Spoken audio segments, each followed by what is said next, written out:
I hid my $86 inheritance from my dad's new wife, then she showed up with a lawyer. Have you ever sat across a beautifully set dining table, surrounded by people who are supposed to be your family, and realized they are planning your destruction?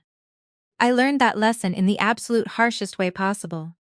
My name is Gia and I am 32 years old. If you stay with me for the next hour, you are going to hear exactly how I took a staggering secret inheritance and used it to systematically dismantle the toxic, arrogant empire my family built on lies. Before we dive into the wreckage of my father's legacy, let me know where you are watching from in the comments below. Hit like and subscribe if you have ever had to outsmart a toxic family who severely underestimated your worth and tried to replace you with a cheaper, shinier distraction. The clinking of fine polished silver against imported porcelain echoed sharply through my father Calvin's upscale Atlanta dining room. We were supposed to be having a simple, quiet Sunday dinner. The massive mahogany table was set perfectly, adorned with towering floral arrangements and crystal wine glasses that caught the light from the extravagant chandelier above.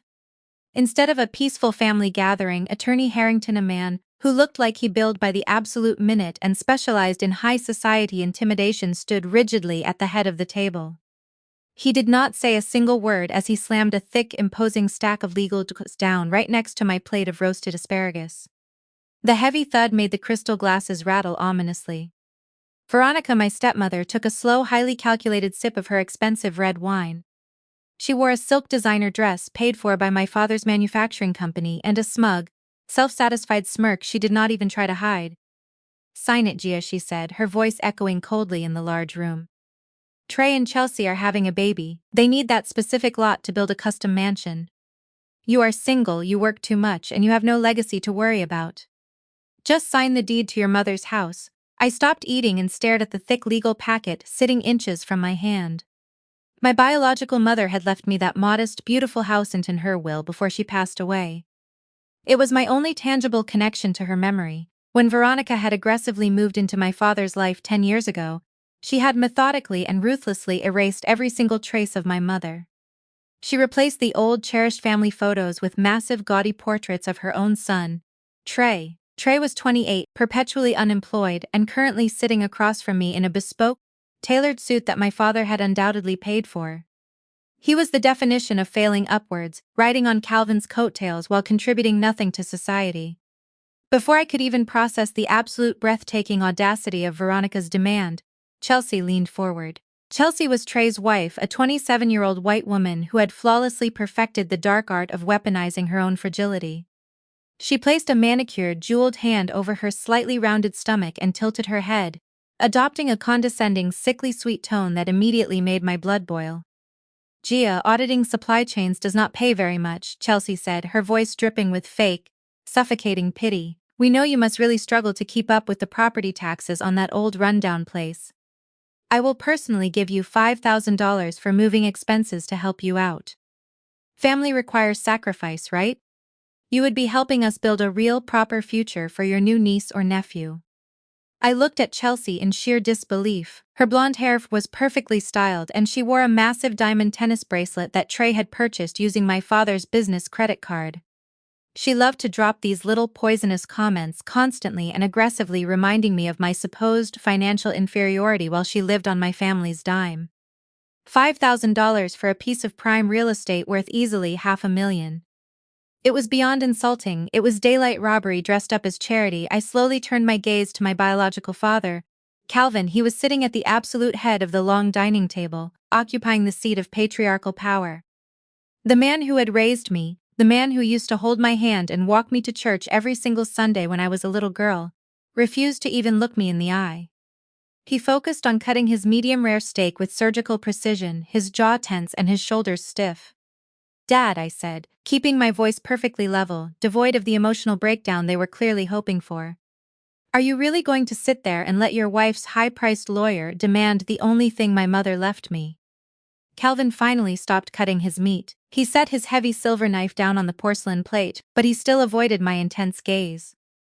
He looked at Trey instead, offering his lazy stepson an approving, supportive nod before finally turning to me with cold, detached eyes. "Listen to your mother, Gia," my father said, his voice flat, dismissive and devoid of paternal warmth.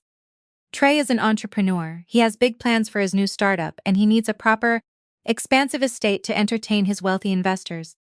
You are just an employee at an auditing firm. You do not need a piece of land that big. Stop being so intensely selfish and do what is best for the family. The sheer betrayal hung in the air, heavy, toxic, and suffocating.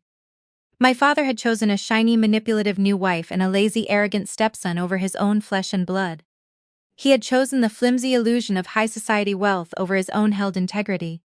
He actually genuinely believed that Trey, a man who had spectacularly failed at 5 different businesses and contributed nothing but debt to society, was vastly more valuable than a daughter who worked 60-hour weeks to build an honest, respected career. I slowly looked around the table, meticulously cataloging the enemies in the room. Veronica was practically glowing with toxic triumph, her eyes glittering as she was already mentally measuring the expensive custom curtains for the massive house she planned to build directly over my mother's sacred memory. Chelsea gave me a sad, pathetic pout that was performative, playing the innocent, burdened peacemaker while participating in a brutal robbery. Trey was busy checking his expensive smartphone, scrolling through social media, bored with the conversation because he knew his manipulative mother and my cowardly father would do all the dirty work for him. Attorney Harrington stood at attention, aggressively tapping an expensive gold pen against the mahogany table, waiting impatiently for my absolute surrender. They expected me to cry, they expected me to yell, to throw a massive tantrum, to pathetically beg my father for his love, his protection, and his loyalty. They desperately wanted me to look like the bitter, jealous, angry daughter so they could easily justify taking what was rightfully mine. They wanted to paint me as the villain so they could play the victims. But I had a massive, world-shattering secret they knew nothing about. When my grandfather Harrison passed away 3 years ago, he saw right through Calvin's status-obsessed foolishness and Veronica's ruthless gold-digging nature. My grandfather had built a massive logistics and supply chain empire from nothing. He was a brilliant, perceptive man who knew that if he left his fortune to my father, Veronica and Trey would squander the entire legacy in less than 5 years just to impress the Atlanta elite. So Grandpa Harrison bypassed my father. He left his entire fortune, a staggering, mind-bending $86 million, in a highly secure, ironclad private trust solely for me. He left it to the only person in the family who actually understood the value of hard work, the only person who actually worked for her own money. For 3 long years I had kept the $86 million hidden. I lived in a modest, unassuming apartment in Midtown. I drove a reliable 5-year-old sedan. I worked my demanding corporate job as a senior supply chain auditor. I waited patiently to see who these people truly were when they thought I had nothing to offer them. I gave them enough rope to hang themselves. Now they had shown me exactly who they were. I did not shed a single tear, I did not raise my voice or give them the pathetic satisfaction of an emotional breakdown. I calmly picked up my crisp linen napkin, wiped the corners of my mouth with slow, deliberate precision, and placed it neatly beside my half-eaten plate. I reached out and picked up the heavy, gold-plated pen that Attorney Harrington had so arrogantly provided. "You are making the right choice, Gia," Veronica purred, leaning back in her velvet dining chair with a satisfied, toxic sigh. "I knew you would eventually see reason and put Trey's critical needs first. Family always comes first." I flipped smoothly to the final signature page of the deed. I did not bother reading the dense legal jargon because I did not care what it actually said. I pressed the expensive gold with a heavy paper and signed a fake, legally void signature. I scrawled a massive, messy, illegible scribble that no legitimate bank, judge, or notary would ever accept in a million years. "There," I said, tossing the heavy pen onto the center of the table. It clattered loudly against a crystal water pitcher, shattering the quiet tension in the room. I looked directly at my sister-in-law. "Keep the $5,000, Chelsea. You are going to desperately need it to buy diapers when Trey's next business inevitably and spectacularly fails." I stood up, pushing my heavy chair back. The sharp, aggressive scraping sound echoed loudly against the hardwood floor. "Excuse me," my father barked, his face flushing a deep, angry red as he finally looked at me with genuine, unmasked fury. "Do not speak to your sister-in-law that way. Show some respect in my house."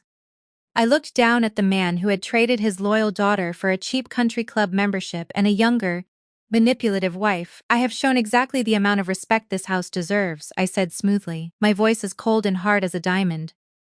"Have a lovely evening." I turned my back on them and walked out of the opulent dining room without a single backward glance. As I walked down the grand hallway, I could hear Veronica happily and greedily snatching up the legal document behind me, unaware that the signature she was currently holding was legally worthless. I walked out the heavy custom iron front doors and stepped into the cool, crisp Atlanta night air. My pulse was remarkably steady. The deep, agonizing pain of my father's betrayal had been slowly building for years, but tonight it finally solidified into pure ice-cold, lethal clarity. I walked to my reliable sedan, unlocked the door, and slid into the quiet driver's seat. I did not start the engine right away. Instead, I pulled out my secure smartphone and opened my highly encrypted messaging application. I found the contact for David, my elite private wealth manager, the man who had been patiently guarding my grandfather's massive empire, quietly waiting for my ultimate instructions.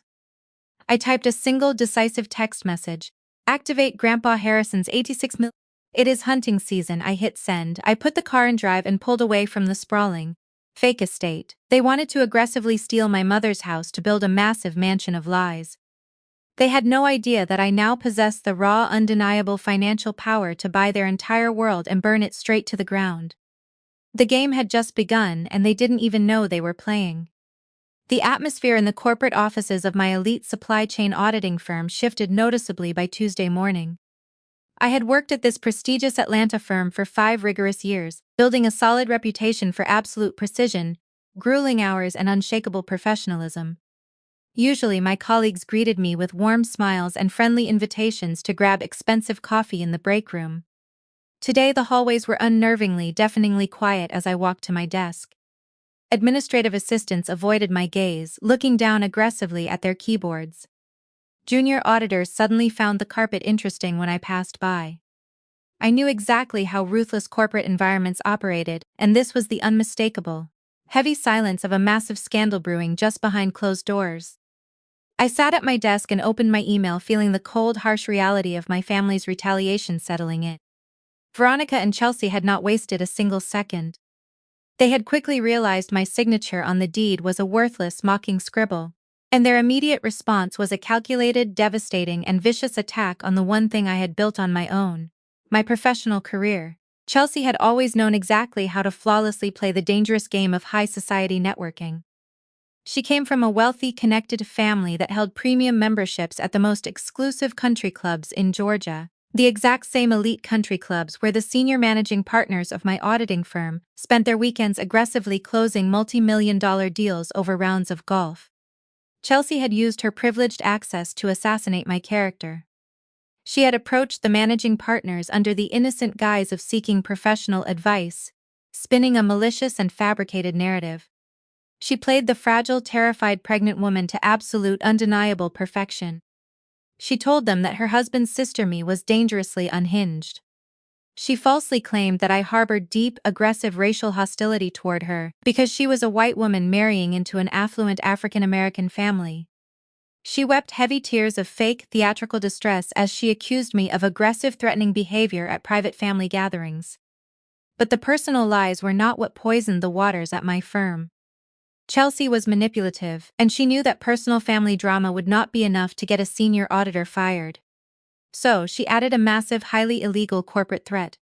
She casually suggested to the partners that I had been acting erratically with family finances, and she hinted that I was untrustworthy with highly sensitive information. She planted the dangerous idea that an auditor as angry and unstable as me might currently be leaking confidential client data to rival firms out of pure, unadulterated spite. It was a masterful, purely evil stroke of corporate sabotage. In the highly competitive world of corporate supply chain auditing, client confidentiality is the absolute lifeblood of the entire business. Even the slightest unverified whisper of a potential data leak is enough to make a multi-million-dollar firm panic. Chelsea knew this, and she used her privilege to ensure those toxic whispers reached the absolute top floor. My desk phone rang loudly, violently breaking the heavy silence of my cubicle. I looked at the caller identification. It was my father. I picked up the heavy receiver and pressed it to my ear, not saying a single word. "You ungrateful, miserable little girl." Calvin screamed violently through the phone, his voice vibrating with a terrifying rage I had never heard from him before. "How dare you try to humiliate us with that fake signature? Do you have any idea what you have done to your sister-in-law?" I remained perfectly still in my office chair, letting his blinding anger wash over me without absorbing a single drop of it. What exactly did I do to Chelsea, Dad? I asked smoothly. She is in the hospital. He roared, his voice cracking with absolute fury. The sheer stress of your petty, vindictive little stunt caused her to have severe abdominal pains. The doctors say the baby was put at risk because of your aggressive bullying. Veronica has been crying all night because she is so terrified for her first grandchild. You are an absolute monster, Gia. You have allowed your deep jealousy over Trey's massive success to turn you into a bitter, toxic woman. I knew for an absolute fact Chelsea was not in any real medical danger. She was aggressively using a routine, scheduled checkup to manufacture a massive crisis, meticulously creating a documented paper trail of absolute victimhood to justify whatever terrible things they planned to do to me next. You are no longer my daughter, Calvin continued, his voice dropping into a vicious, trembling growl that chilled the room. You are a complete disgrace to the massive legacy I have built. You are a disgrace to the sacred memory of your mother. I want nothing to do with you ever again, and do not even think about showing your face at First Mount Zion Church this Sunday. You are permanently banned. I closed my eyes. The church, the absolute center of my community. I spoke to the senior elders this morning and told them about your horrific behavior. Calvin stated coldly, you are not welcome in our church and you are not welcome in our family. You are on your own. The line went dead. I slowly, meticulously placed the receiver back on the cradle. Calvin had just deployed his ultimate, most devastating weapon. First Mount Zion was not just a church, it was the absolute, undeniable epicenter of our social universe in Atlanta. It was where the most prominent Black business owners, successful politicians, and influential community leaders gathered every week. To be permanently banned from that powerful congregation by my own biological father was a complete public execution of my social standing. He had effectively violently exiled me from my own community, aggressively ensuring that Veronica and Chelsea's fabricated narrative of me being a toxic, unhinged outcast would be widely accepted as undeniable gospel truth. They wanted me isolated, they wanted me broke, publicly humiliated, and desperate enough to come crawling back to beg for their mercy so they could violently force me to sign away my property for real. My computer screen pinged sharply with an urgent calendar notification. The senior managing partner, Mr. Henderson, was officially requesting my immediate presence in his executive office. The timing was impeccable. Chelsea's toxic poison had fully worked its way through the corporate bloodstream. I stood up, meticulously smoothed the wrinkles from my tailored navy trousers, and picked up my heavy designer leather tote bag. I did not feel a single ounce of fear as I walked down the long, quiet corridor toward the executive suite. I felt an overwhelming, intoxicating sense of absolute liberation. They thought they were taking away my livelihood. They did not realize I had $86 million waiting patiently for me to say the word. Mr. Henderson was sitting rigidly behind massive oak desk when I entered the executive suite. He did not offer me a welcoming smile, nor did he politely ask me to sit down. His face was tightly set in a mask of strict, unforgiving corporate liability. Gia, we have a very serious, highly sensitive situation on our hands, he began, folding his hands together aggressively on his desk. It has been brought to our direct attention by some highly respected members of the elite Atlanta community that you are dealing with some severe personal issues that involve erratic behavior, dangerous hostility, and potential instability. I looked at him calmly, unfazed. And since when does this multi-million-dollar auditing firm base its critical employment decisions on unverified country club gossip, Mr. Henderson? He bristled at my directness, his jaw tightening as he clearly hated being challenged by a subordinate.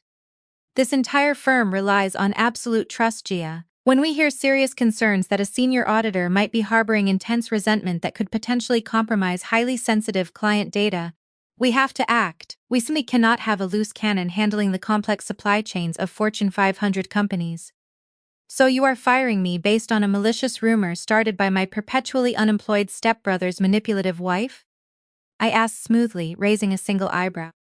Mr. Henderson shifted uncomfortably in his heavy leather chair, clearly unnerved by my absolute lack of panic.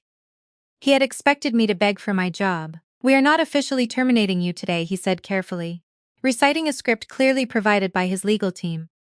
However, pending a full, exhaustive internal investigation into your data handling practices, we are immediately transferring you to a junior administrative role down in the records department.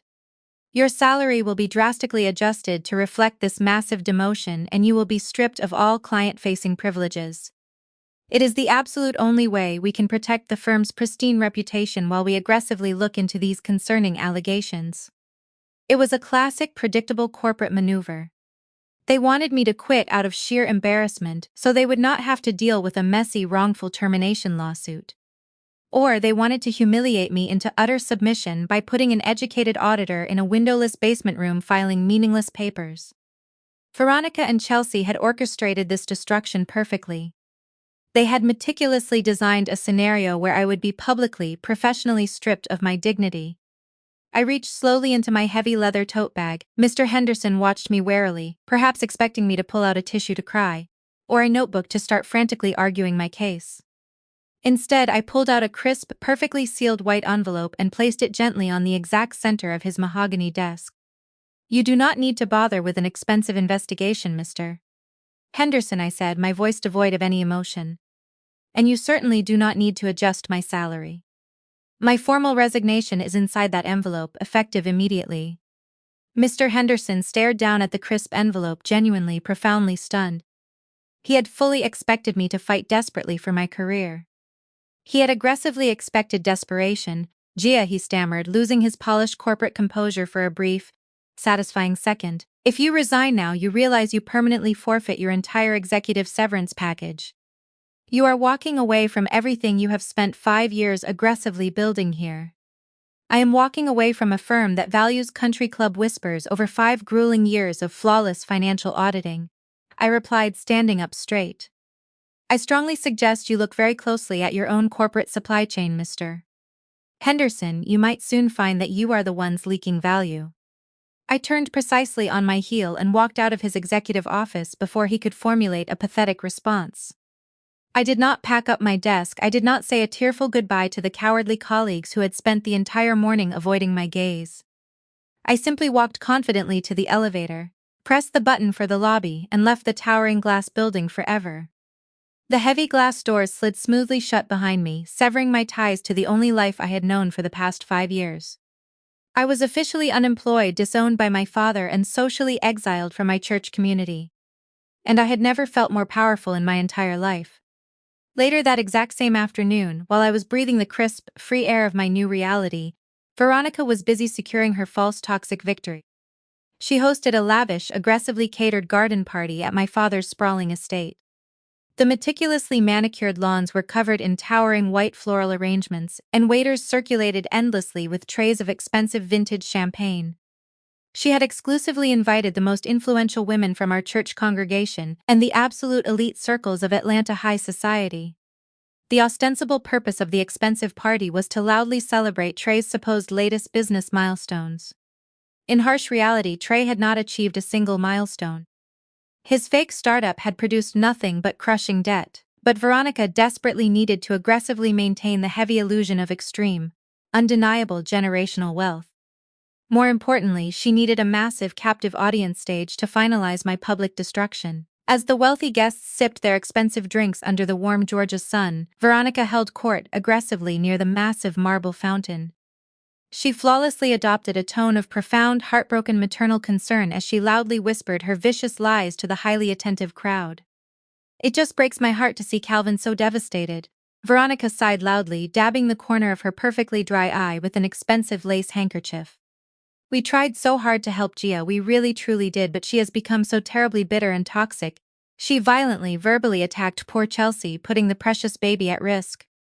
And now, well, the tragic rumors are true. She was unfortunately let go from her auditing firm today. Her highly erratic, unstable behavior finally caught up with her. The prominent church ladies gasped loudly in unison, shaking their styled heads in intense, highly theatrical pity. "We had to aggressively make the painful decision to ask her to step away from the family and the church," Veronica continued, her voice practically dripping with fake, sickening sorrow. "She is broke and jobless now. We just constantly pray she finds the intense mental help she so desperately needs. But right now we have to focus on the positive. We have to focus on Trey and Chelsea and the beautiful, wealthy future they are aggressively building for our historic family legacy." Trey stood nearby, looking smug in a tailored designer linen suit, eagerly accepting empty congratulations for a massive business empire that did not actually exist. Chelsea sat comfortably in a cushioned wicker chair, receiving endless sympathy and intense attention for her perfectly fine pregnancy, basking in the golden glow of having successfully ruined my life. They were eagerly drinking my father's expensive champagne, celebrating my total demise, and convinced that they had decisively won the war. They had no idea what was happening just a few short miles away. While Veronica was busy aggressively performing her pathetic victory lap in the sprawling suburbs, I was sitting calmly in a sleek glass-walled boardroom on the absolute top floor of a towering high-rise building in downtown Atlanta. The massive room offered a panoramic, almost godlike view of the entire glittering city skyline. Sitting directly across from me was David, my elite private wealth manager, accompanied by a formidable team of top-tier corporate acquisition lawyers. Spread out meticulously on the long, polished granite table in front of me was a massive stack of highly confidential legal and financial documents. My grandfather Harrison had not just left me a massive pile of money. He had meticulously left me a terrifying infrastructure of elite, highly paid financial advisors who knew exactly how to move massive capital quietly and lethally. I had previously instructed them to look and aggressively into Attorney Harrington, the arrogant man who had so aggressively demanded I sign away my mother's beloved house at the dinner table. The resulting financial intel was devastating. It turned out that Harrington's prestigious, highly respected law firm was secretly struggling with severe, catastrophic internal liquidity issues. They had expanded too quickly, aggressively taken on way too much bad debt, and several senior partners were desperate for an immediate, massive cash buyout just to save their own sinking financial portfolios. They desperately needed a massive injection of capital, and they needed it anonymously to prevent a total public market panic. David handed me a heavy, expensive, gold-plated pen. It looked remarkably, almost poetically similar to the one Harrington had aggressively tried to force upon me just a few nights ago. "The aggressive negotiations are complete, Ms. Ga," David said quietly, his voice professional. "The current senior partners have fully agreed to all the buyout terms. With this single signature, Alpha Capital Investments, which is solely and owned by your private trust, will instantly acquire a massive 60% controlling stake in the firm. You will possess absolute, undeniable executive authority over their daily operations, their external partnerships, and their massive employment contracts." I looked down at the dense paperwork. This was not a fake signature to quickly buy time. This was the powerful stroke of a pen that would violently rewrite the absolute power dynamics of my entire world. Attorney Harrington thought he was an big man, aggressively intimidating a seemingly helpless daughter at a crowded dining room table. He was about to brutally discover that his massive paycheck, his prestigious career, and his entire professional future now belonged exclusively and to the woman he had aggressively tried to bully. I pressed the heavy gold pen to the thick paper and signed my real name with smooth, deliberate precision. The expensive ink dried on the massive contract. I set the pen down and looked out the massive glass windows at the sprawling city far below. Veronica and Chelsea actually thought they had successfully stripped me of my armor by aggressively getting me fired and disowned. They did not realize that by cutting me off from the toxic family, they had and violently untethered me from any remaining, pathetic sense of obligation or mercy. I was no longer a desperate daughter trying endlessly to earn her distant father's conditional love.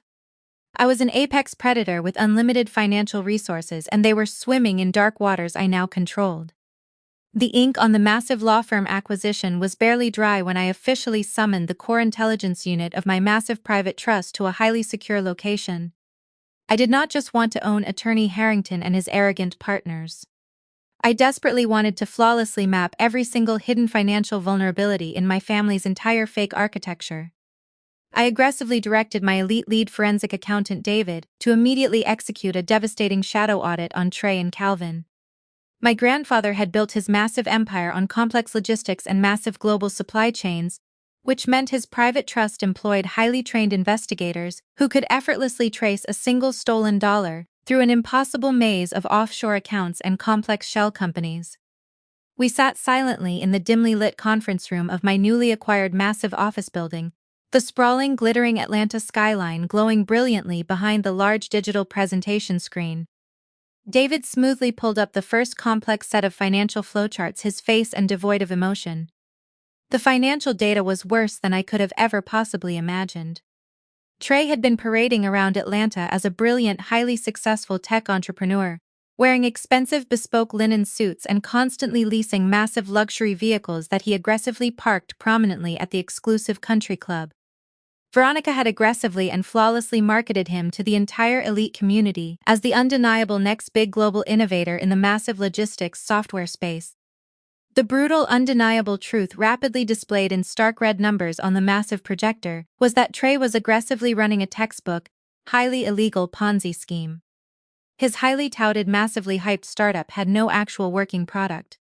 There was no revolutionary software. There was no proprietary algorithm magically changing the global supply chain industry. David meticulously explained in rapid-fire, highly complex corporate terms exactly how Trey had been aggressively securing massive amounts of seed money from extremely wealthy local Atlanta investors. The absolute most sickening, unforgivable part was that Trey had and aggressively targeted prominent, highly respected members of my father's church. Trey used Calvin's highly respected standing in the religious community to easily gain their blind trust. Trey was eagerly taking those massive new investments and aggressively using them to pay off his initial, angry backers, meticulously creating a flawless illusion of explosive, incredible profitability. But the rapid burn rate of the massively stolen capital was catastrophic. Chelsea was aggressively and shamelessly draining the entire company accounts to endlessly fund her lavish, fake lifestyle, treating the stolen investor funds like her own personal piggy bank. David efficiently showed me the highly classified bank statements. Chelsea was aggressively pulling hundreds of thousands of dollars to constantly buy expensive designer handbags, book first-class massive vacations to Europe, and aggressively maintain the heavy illusion of generational wealth that she so desperately craved. She was spending the stolen money faster than Trey could possibly steal it. When the massive local church investments inevitably dried up, Trey had intensely panicked.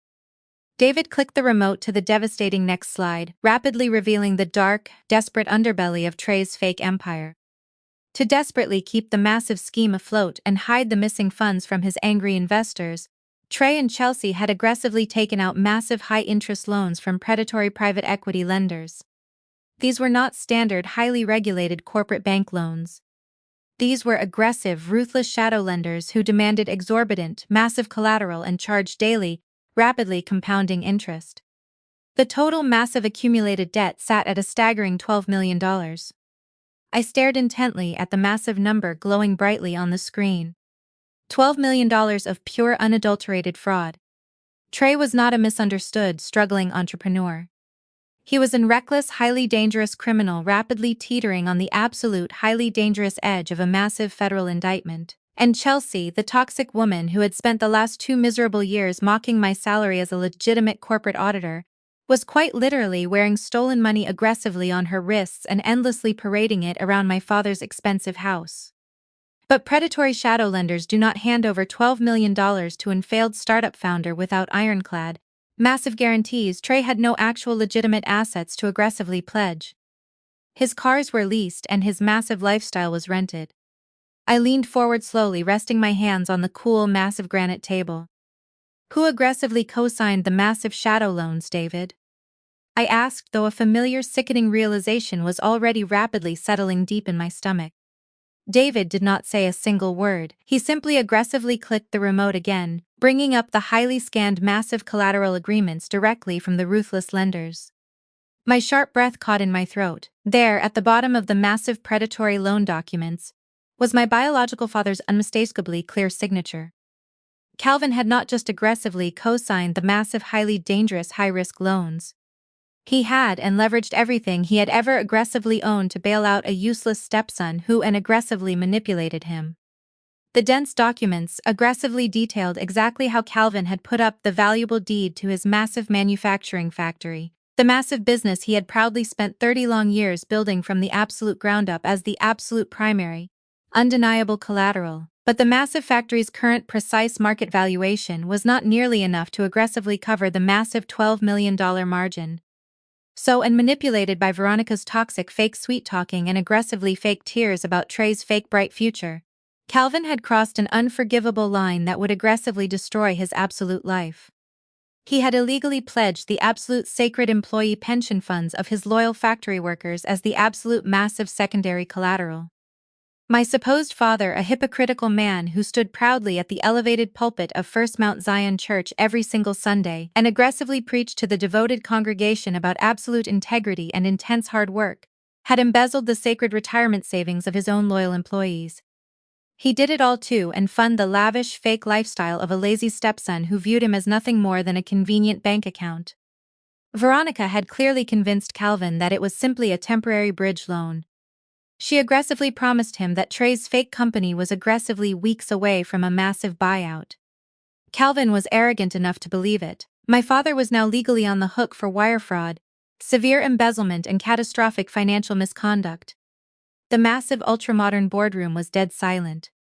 Even my seasoned, highly compensated financial team looked uncomfortable staring at the sheer magnitude of Calvin's stupidity.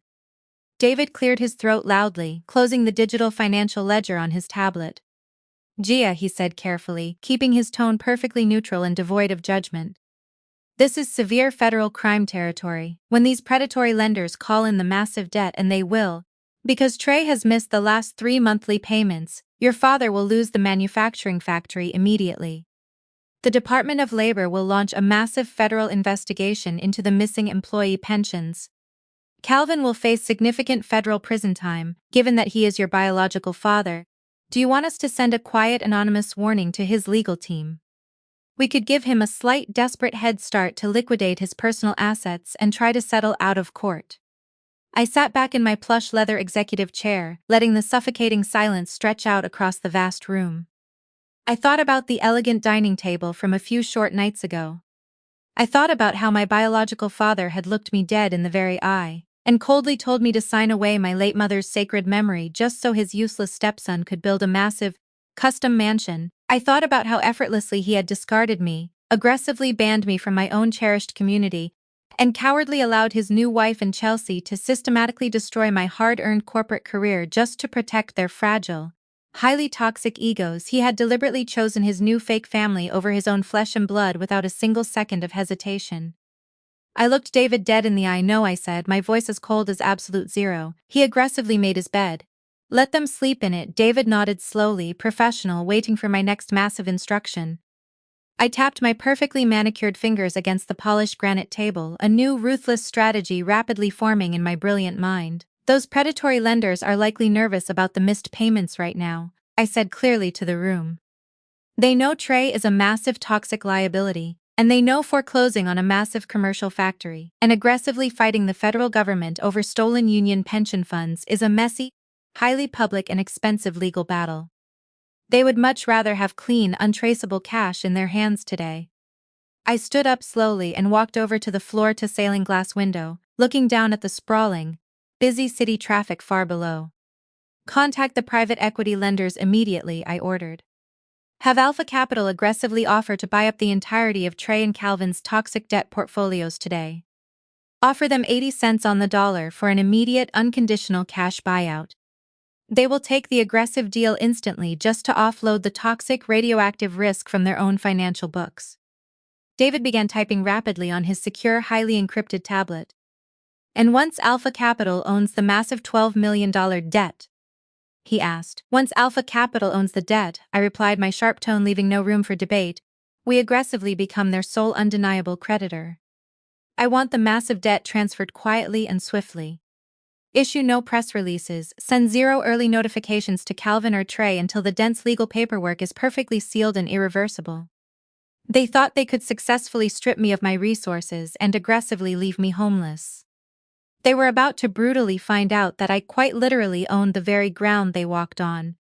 The massive hostile acquisition of the toxic debt portfolio took less than 48 efficient hours. The aggressive private equity firm was thrilled to quietly dump the toxic assets for a massive, clean cash injection directly from my grandfather's hidden unlimited trust. The rapid transition of massive corporate powers was seamless, flawlessly legal, and invisible to my arrogant family. I was now the absolute, undisputed master of their total financial fate. I held the heavy, undeniable deed to the manufacturing factory. I held the severe criminal claims against the massive pension theft.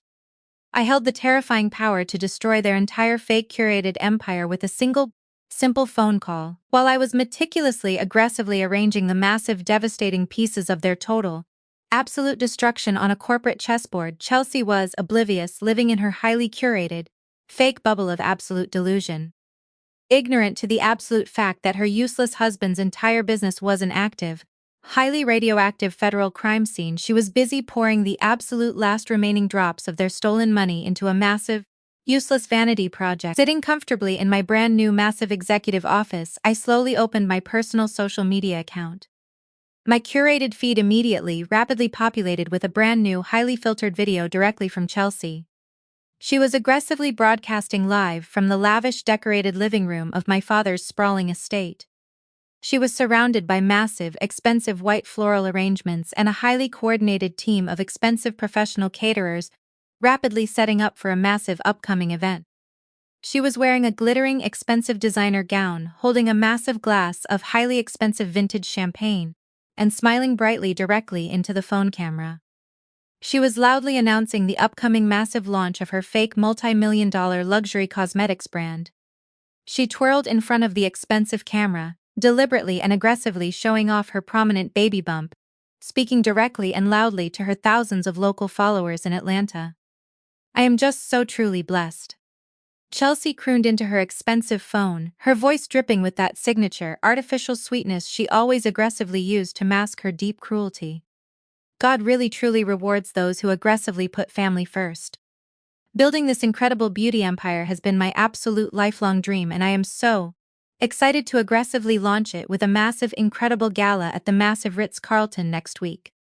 The filtered video then rapidly cut to a highly edited, massive shot of the massive architectural blueprints for the brand new, massive custom mansion she planned to aggressively build directly on my late mother's beloved lot. She had the absolute unbelievable nerve to and aggressively tag my personal account directly in the video. She aggressively pinned a massive bold caption over the massive blueprints that aggressively read, "Thanks so much to my absolute sister-in-law for generously donating her old house to fund my massive dream.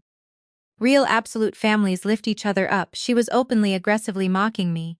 She was trying to humiliate me in front of our entire highly curated social circle. She was confident that I was sitting in a cheap, highly depressing apartment somewhere, aggressively crying over my lost auditing job. She thought she had won. She thought she had aggressively successfully stolen my mother's legacy to fund a useless lip gloss company. I watched the video twice, letting her staggering arrogance wash over me. I felt nothing but intense, unadulterated anticipation. I closed the application and set my phone face down on the desk. Trey stood nearby, eagerly attempting to talk aggressively about elite venture capital with a group of highly successful real estate developers. Though his eyes kept darting nervously toward the entrance, he knew perfectly well that his fake startup was missing massive loan payments. But he clearly desperately thought the fake charade could magically last just one more night. Then the bright overhead chandeliers dimmed significantly, and a massive spotlight hit the main stage. The expensive string quartet stopped playing immediately. The massive crowd quieted down instantly, eagerly turning their intense attention to the front of the massive room. Calvin walked up the stairs to the polished podium. My toxic father looked like a desperate man standing directly on the fragile edge of a sheer cliff. From a distance his tailored suit looked pristine, but up close the massive cracks in his fake facade were painfully obvious. He was sweating profusely directly under the bright stage lights. His shaking hands gripped the heavy edges of the podium so tightly that his knuckles were rapidly turning white. He was a desperate man who secretly owed $12 million to anonymous shadow corporation and $500,000 to a ruthless local loan shark. But he forced his dry mouth into a wide triumphant smile. He leaned into the microphone, his deep booming church voice filling the vast silent ballroom. "Welcome, beloved family, cherished friends and highly esteemed guests," Calvin began, desperately trying to project absolute unshakable confidence. "Tonight we are not just celebrating the massive launch of a brand new luxury cosmetic brand. We are aggressively celebrating the incredible future of our massive family legacy. We are celebrating intense vision, incredible hard work, and the absolute kind of brilliant entrepreneurial spirit that effectively builds incredible generational wealth." The massive crowd clapped and politely. Calvin wiped a heavy bead of sweat rapidly from his forehead.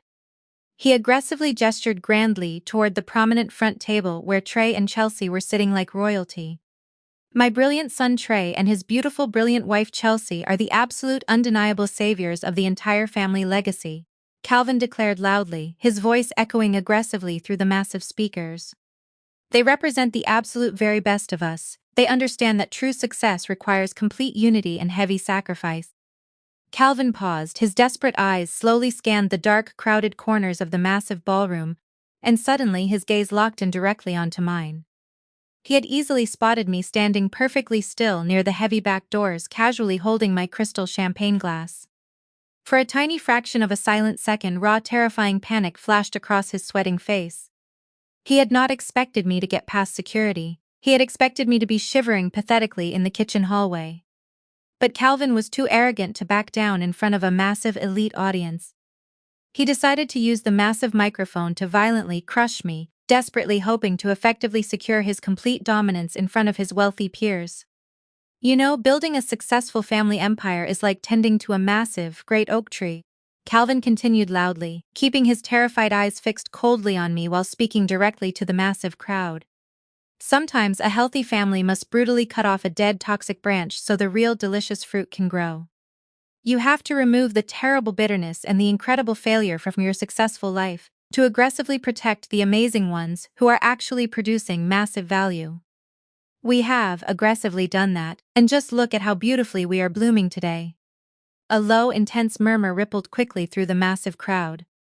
The wealthy women from First Mount Zion Church leaned their styled heads together, rapidly whispering fiercely behind their manicured hands. They knew exactly who Calvin was talking about. The vicious rumors Veronica had planted about my supposed massive mental breakdown and my deep firing from the massive auditing firm had spread like massive fast wildfire. They were looking around the massive ballroom trying to see if the disgraced toxic daughter was in the massive room to hear her incredible public social execution. I just casually took a slow, deliberate sip of my expensive vintage champagne, tasting the crisp bubbles. I did not break heavy eye contact with my toxic biological father. My flawless face remained a deep mask of absolute zero deep emotion. He was loudly calling me a toxic dead branch while he was literally standing on an expensive massive stage paid for by stolen employee union pension funds. The complete incredible deep heavy irony was almost too delicious to interrupt. Calvin stepped back from the massive podium, eagerly leading the massive incredible deep absolute applause, as Chelsea stood absolute up from her absolute highly prominent table. The massive absolute heavy spotlight followed her as she walked carefully absolute up the stairs, cradling absolute her absolute small absolute baby bump absolute with absolute both absolute hands absolute to absolute ensure absolute everyone absolute remembered absolute she absolute was absolute pregnant. She absolute was absolute wearing absolute custom absolute white absolute silk absolute gown absolute, that absolute practically absolute screamed absolute stolen absolute money. She absolute took absolute the absolute microphone absolute from absolute Calvin absolute her absolute eyes absolute shining absolute with absolute manufactured absolute emotion. Thank absolute you absolute Calvin absolute for absolute those absolute beautiful absolute words. Absolute Chelsea absolute cooed absolute and absolute the absolute microphone absolute her absolute voice absolute trembling absolute with absolute perfectly absolute rehearsed absolute fragility. And absolute thank absolute you absolute to absolute everyone absolute here absolute tonight absolute in absolute Atlanta absolute for absolute supporting salute my absolute luxury absolute cosmetics absolute line. But absolute tonight absolute is absolute not absolute just absolute about absolute beauty absolute products. It absolute is absolute about absolute giving absolute back. It absolute is absolute about absolute community. Chelsea absolute pulled absolute a absolute delicate absolute tissue absolute from absolute her absolute clutch absolute and absolute dabbed absolute carefully absolute at absolute the absolute corner absolute of absolute her absolute eye. Absolute making absolute sure absolute not absolute to absolute ruin absolute her absolute expensive absolute makeup. She absolute looked absolute out absolute into absolute the absolute crowd, absolute scanning absolute the absolute faces, absolute until absolute she absolute found absolute me absolute standing absolute by absolute the absolute floral absolute arrangement. A absolute wicked absolute predatory absolute gleam absolute flashed absolute in absolute her absolute eyes. She absolute had absolute wanted absolute this absolute moment absolute for absolute years. She absolute wanted absolute to absolute publicly, absolute humiliate, absolute the absolute highly educated, absolute independent, absolute black, absolute woman, absolute who absolute had absolute always, absolute seen, absolute right, absolute through, absolute her, absolute empty, absolute parasitic, absolute nature. As absolute, a absolute mother to be, absolute my absolute heart, absolute just, absolute breaks, absolute for absolute women, absolute who absolute are absolute struggling. Absolute Chelsea, absolute said, absolute projecting, absolute her, absolute voice, absolute loudly, absolute so, absolute every, absolute single, absolute person, absolute in, absolute. The absolute massive, absolute ballroom, absolute could, absolute here, absolute her. Especially absolute women, absolute who absolute have absolute lost absolute their absolute way. Absolute who absolute have absolute lost absolute their absolute careers, absolute due absolute to absolute severe anger, absolute issues, absolute and absolute who absolute are absolute facing absolute financial absolute ruin. That absolute is absolute. Why absolute tonight? Absolute I absolute am absolute so absolute absolute proud. Absolute to absolute announce. Absolute a absolute new absolute charity. Absolute initiative. Absolute sponsored. Absolute by absolute my absolute brand. Absolute aimed absolute at absolute helping absolute unemployed absolute desperate absolute women. Absolute get absolute back absolute on absolute their absolute feet. The absolute crowd, absolute let absolute out, absolute collective, absolute sigh, absolute of absolute admiration. Chelsea absolute weighted, absolute a absolute beat, absolute letting absolute the absolute fake, absolute sympathy, absolute settle, absolute over, absolute the absolute room. Then absolute she absolute leveled absolute her absolute gaze, absolute directly absolute at absolute me absolute and absolute, raised absolute her absolute hand. Absolute pointing absolute her absolute finger absolute right absolute at absolute my absolute chest. Gia absolute Chelsea absolute said absolute her absolute voice absolute dripping absolute with absolute toxic, absolute suffocating absolute pity. I absolute know absolute you absolute are absolute standing absolute in absolute the absolute back. I absolute know absolute you absolute recently absolute lost absolute your absolute job absolute at absolute the absolute auditing absolute firm and absolute you absolute are absolute struggling absolute right absolute now. I absolute know absolute you absolute have absolute nothing absolute left. But absolute family absolute forgives so absolute in absolute front absolute of absolute all absolute these absolute wonderful absolute people. Absolute absolute am absolute officially absolute offering absolute you absolute a absolute position absolute to absolute clean absolute my absolute new absolute corporate absolute headquarters. We absolute provide absolute uniforms absolute and absolute we absolute pay absolute to absolute fair absolute living absolute wage. You absolute do absolute not absolute have absolute to absolute be absolute homeless. Absolute Gia let absolute subsolute help absolute you. The absolute ballroom absolute gasped it absolute was absolute collective. Absolute violent absolute intake absolute of absolute air. People absolute physically absolute turned absolute around absolute in absolute their absolute chairs absolute to absolute stare absolute me.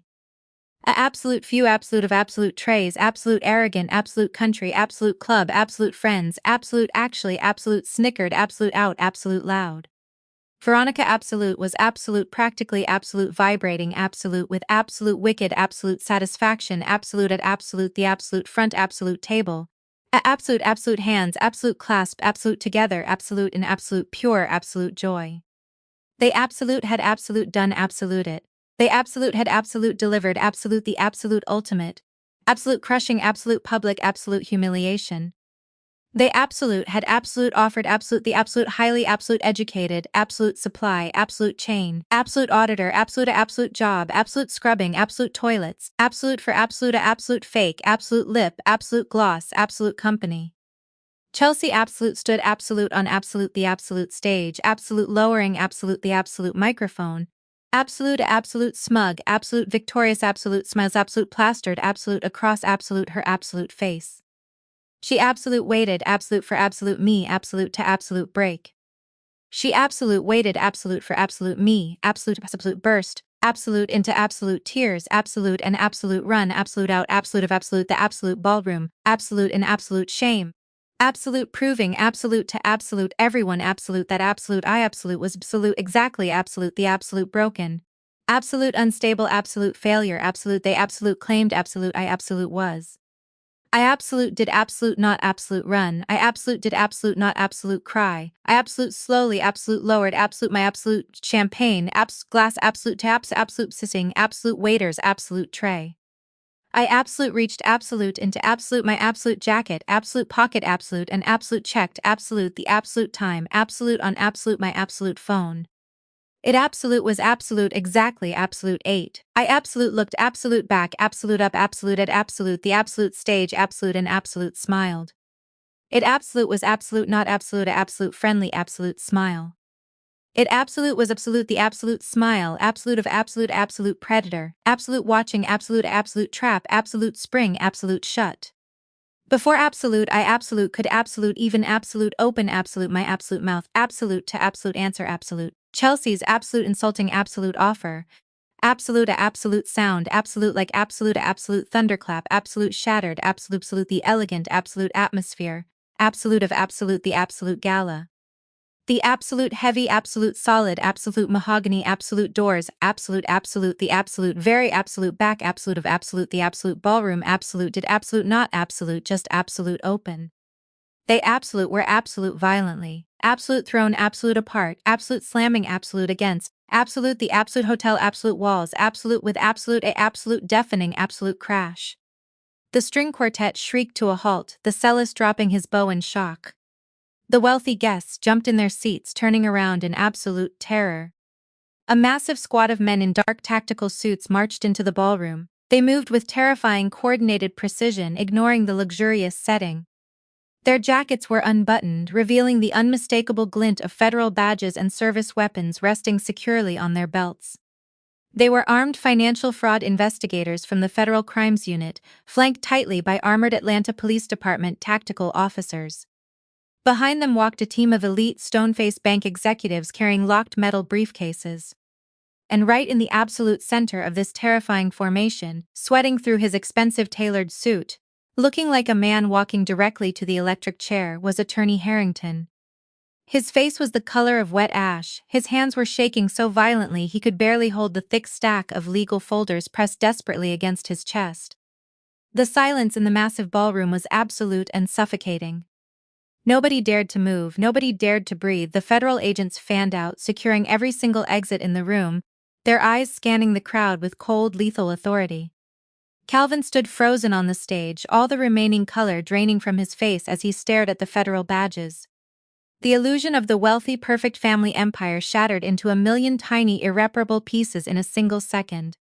The debt had come due and the executioners had arrived. The lead bank executive did not even bother introducing himself to the frightened crowd. He marched directly toward the stage with the heavy, confident strides of a man who dismantles massive corporate empires for a living. The armed federal investigators fanned out across the perimeter of the ballroom, standing rigidly in front of every gilded exit door with their arms folded and their expressions set in stone. The executive did not go to the podium first, he walked straight over to the audio control board located at the far edge of the stage. The sound engineer working the event took one terrified look at the federal badges and immediately stepped away, raising his hands in surrender. The executive reached down and ruthlessly yanked the master audio cables directly out of the soundboard. The sudden quiet in the massive ballroom was heavy and suffocating, a massive vacuum of sound that sucked the air right out of the room. He then walked up the short flight of carpeted stairs onto the main stage. Chelsea was still standing there, frozen in her custom white silk gown. Her hand was still resting gently on her pregnant belly, but the smug, victorious smile had vanished from her face. She looked like a terrified deer caught in the blinding headlights of an oncoming freight train. The executive stepped right up to her. He did not say, "Excuse me," he simply reached out and pulled the microphone directly out of her trembling hand. Chelsea was so shocked she let it go without a single fight, stumbling backward until she bumped roughly into Trey, who was already desperately looking for a back exit that no longer existed. The executive tapped the microphone once to ensure it was active. The sharp thud echoed loudly off the crystal chandeliers overhead. "Ladies and gentlemen, this event is officially suspended," he announced, his voice devoid of any warmth or hesitation.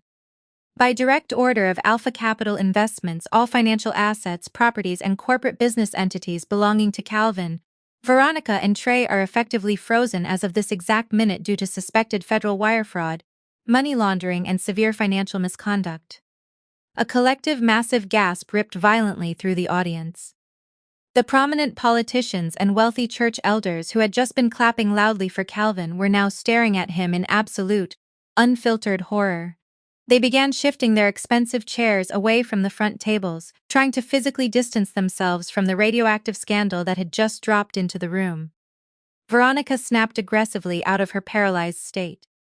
The very foundation of her fake high society life was rapidly crumbling in front of her eyes, and her immediate instinct was to ruthlessly attack. She leaped up from the front table, her emerald gown swishing violently around her ankles. She pointed a shaking manicured finger at the federal agents, and then she immediately spotted her lawyer standing near the back of the federal squad, desperately trying to make himself look as small as possible. "Do your job, Harrington," Veronica screamed, her voice cracking with pure, unadulterated hysteria tearing through the quiet room. "Sue them right now, throw them out of my party. Call the police on these people. They are ruining my daughter-in-law's massive launch event. Do something to stop this right now."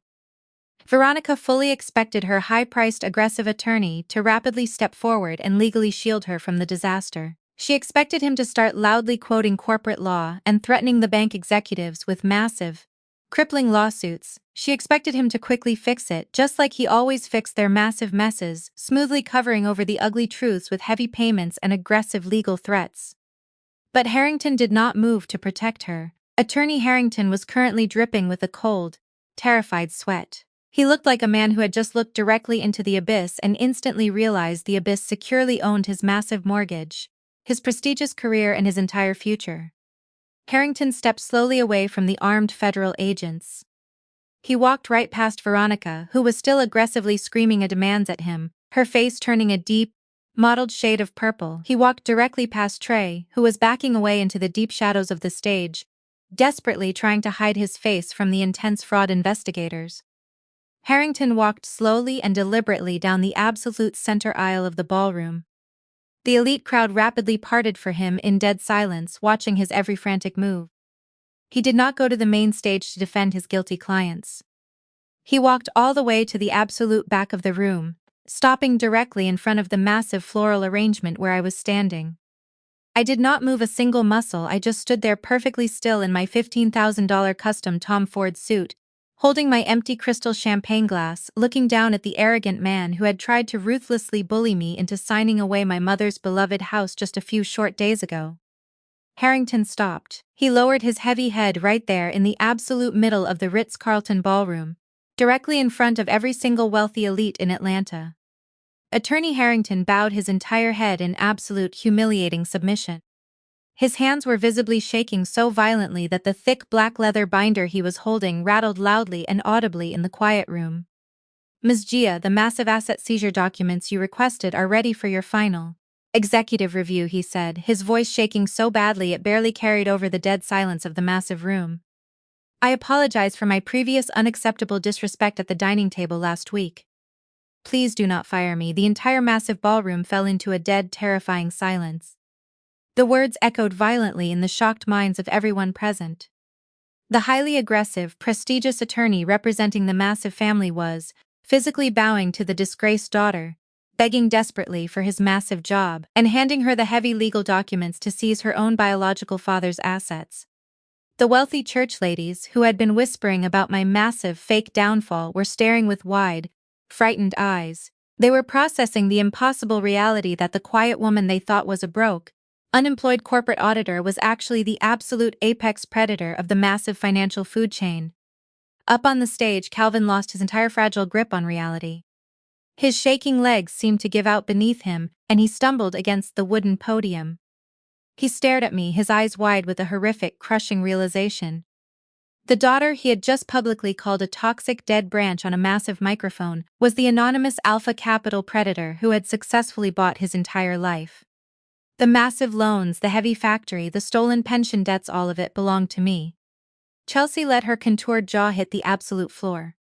The fragile, manipulative white woman who had just offered me an insulting job scrubbing massive toilets for her fake cosmetics brand was now realizing that I was the absolute one holding the short leash to her entire financial existence. I slowly handed my empty crystal champagne glass to Harrington without saying a single word.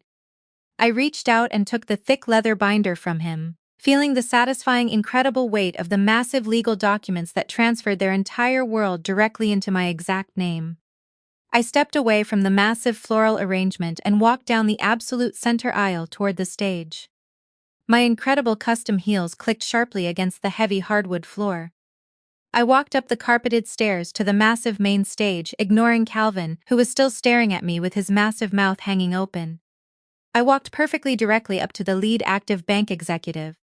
He gave me a respectful active nod and handed me the massive microphone without hesitation.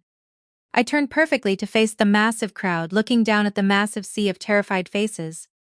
"Hello, beloved family," I said, my active voice smooth and perfectly terrifyingly calm, echoing flawlessly through the massive, elegant ballroom.